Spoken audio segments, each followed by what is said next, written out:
گزر رہی ہے۔ پاکستان کی سٹاک مارکیٹ اس وقت 80,000 پوائنٹس پہ پہنچ گئی ہے، جو تاریخ کی بلند ترین شرح ہے۔ اس کا یہ ابھی ہرگز مطلب نہیں کہ سب کچھ ٹھیک ہو گیا ہے، لیکن اس کا یہ مطلب ضرور ہے کہ پاکستان کے اور عالمی سرمایہ کار حکومت کے اس سمت پر اور حکومت کے فیصلوں پر اعتماد کا اظہار کر رہے ہیں۔ اسی طرح پاکستان کی کریڈٹ ریٹنگ انٹرنیشنل ایجنسیز نے اپ گریڈ کر دی ہے، جو کہ کئی عرصے سے ڈاؤن گریڈ ہو رہی تھی۔ یہ ایک ریورسل ہوا ہے اس ٹرینڈ کا کہ جو گراوٹ تھی اب وہ اوپر جانے کی سمت کی طرف چلی گئی ہے۔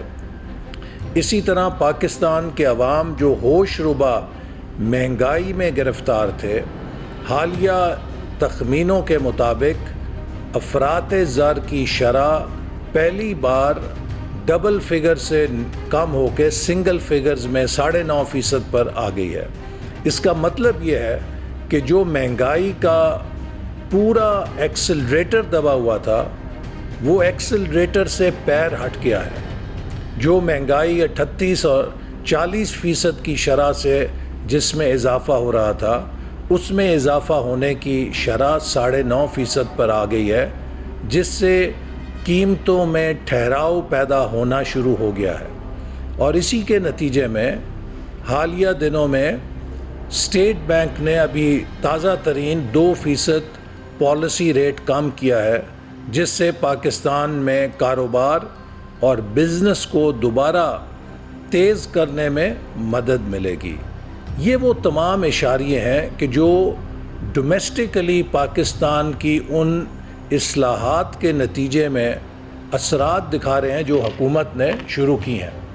بین الاقوامی سطح پر اگر آپ دیکھیں تو چین، جس کو پچھلی حکومت نے تقریباً مجبور کر دیا تھا کہ وہ سی پیک سے ہاتھ کھینچ لے، وہ دوبارہ سی پیک 2.0 یا سی پیک کے فیز 2 کے لیے پوری طرح آمادہ ہے، اور پاکستان کے ساتھ 5 نئے کوریڈورز شروع کرنے کے لیے اپنی حمایت کی یقین دہانی کرا چکا ہے، جس میں corridor of growth, corridor of livelihoods, corridor of innovation, corridor of green economy اور corridor of open regional inclusive development, جس کا مطلب یہ ہے کہ اب ہم سی پیک کو علاقائی بنیادوں پر central Asia, Europe, Middle East transport connectivity کے ذریعے پھیلائیں گے۔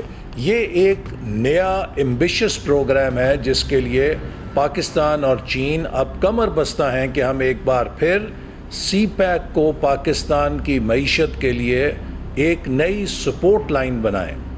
اس کے ساتھ ہی SIFC کے ذریعے ہمارے دوست ممالک نے تقریباً اگلے 5 سالوں کے لیے 27 ارب ڈالر کی سرمایہ کاری کی یقین دہانی کرائی ہے۔ سعودی عرب نے 5 ارب ڈالر، UAE نے 10 ارب ڈالر، کویت نے 10 ارب ڈالر اور آذربائیجان نے 2 ارب ڈالر کی سرمایہ کاری کا اعلان کیا ہے۔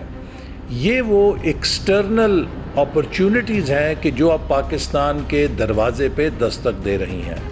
ہمارا فرض ہے کہ ہم ملک کے اندر امن، استحکام، پالیسیز کے تسلسل اور مستقل اصلاحات کے ذریعے ان مواقعوں اور امکانات سے پورا فائدہ اٹھائیں۔ اس وقت پاکستان کا ڈیولپمنٹ بجٹ سکڑ کر تقریباً 1100 ارب رہ گیا ہے۔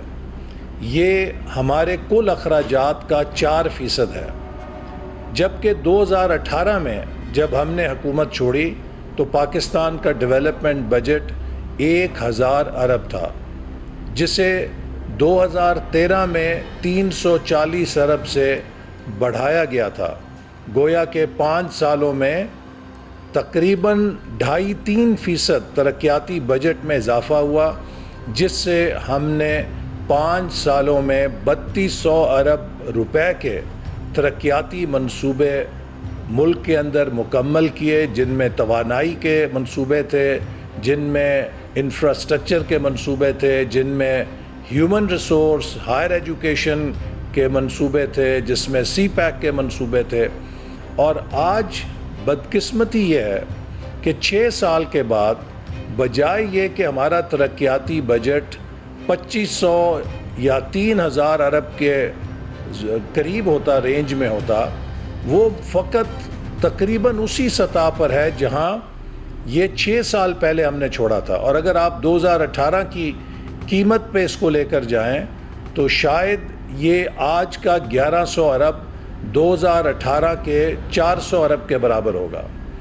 کون ذمہ دار ہے کہ ایک 24 کروڑ عوام کا ملک ہے جس کے 2/3 آبادی نوجوان ہے.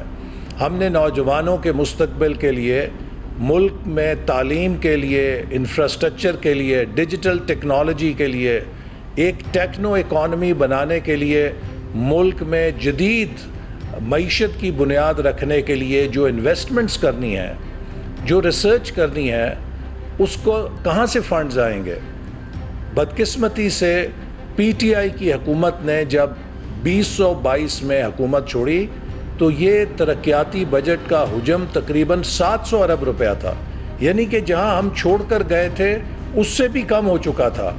تو یہ ایک ایسی پاکستان پر آفت رہی ہے کہ اس آفت نے نہ صرف یہ کہ اپنی ناکامی کو چھپانے کے لیے عوام میں جھوٹ کو پھیلا کر، نفرت کو پھیلا کر زہر گھولا ہے، بلکہ اب وہ ایک اینٹی اسٹیٹ پارٹی کے طور پر ابھر کر آ رہی ہے. ابھی دنیا کی leading logistics company Danish company نے پاکستان کے پورٹ انفراسٹرکچر میں $2 ارب سرمایہ کاری کا اعلان کیا ہے. اس وقت پی ٹی آئی کا پورا میڈیا سیل اس $2 ارب کی سرمایہ کاری کو رکوانے کے لیے اور اس کمپنی کو ای میلز کرنے کی مہم چلانے پر لگا ہوا ہے. اس سے پہلے آئی ایم ایف کے پروگرام کو سیبوٹاج کرنے کے لیے پی ٹی آئی نے ہر ممکن کوشش کی کہ پاکستان آئی ایم ایف کے پروگرام سے محروم رہ جائے. اسی طرح پی ٹی آئی نے امریکہ میں بھارتی لابی کے ساتھ مل کر کانگریس سے پاکستان کے خلاف قرارداد منظور کروائی.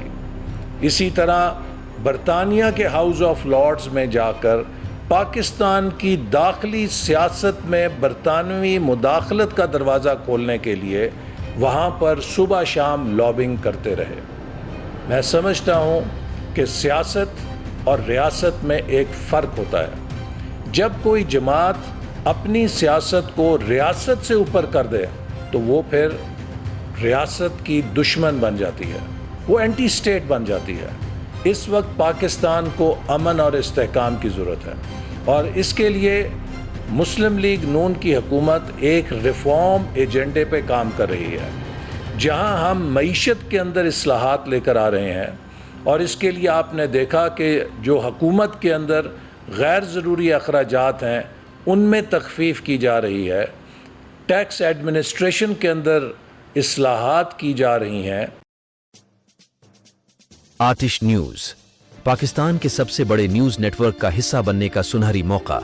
ملک بھر سے درج ذیل آسامیوں کی ضرورت ہے: bureau chief, deputy bureau chief, video editor, city reporter, تحصیل reporter, district reporter, crime reporter, press reporter, نمائندہ، نامہ نگار. Chief executive Syed Jamshed Bukhari. مزید معلومات کے لیے ان نمبرز پر رابطہ کریں.